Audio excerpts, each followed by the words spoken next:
Speaker, I rise today to speak in favor of a balanced budget amendment, and some would say as the only solution to our current fiscal crisis. You know, statesmen throughout history of our republic have stressed the importance of fiscal responsibility, but it's the voice of Thomas Jefferson that I think we must pay particular attention to. You know, Thomas Jefferson bore the burden of debt throughout his entire life, and some historians have argued that Jefferson's personal experiences have influenced his thinking about the public debt as well.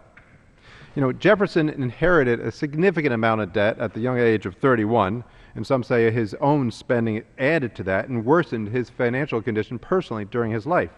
And when he died, he unfortunately passed his debt on to his descendants. And that is exactly what this federal government is doing now to future generations today.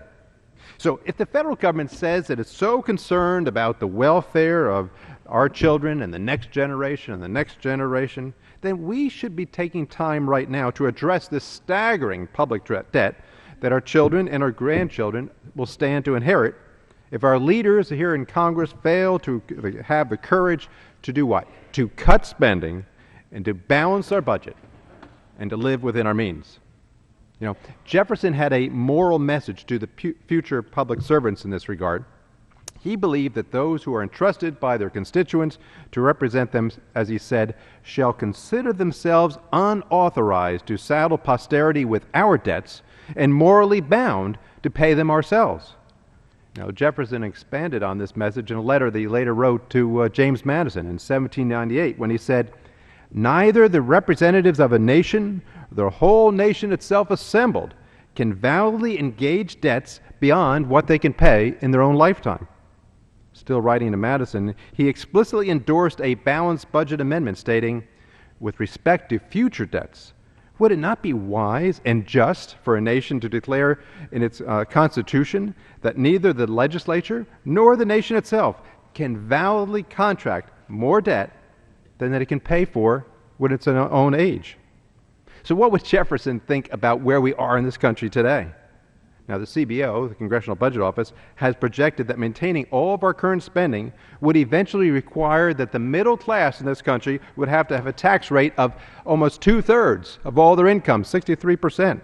And the small businesses in the country would have to see their tax rates skyrocket up to 88% in order to cover all the spending.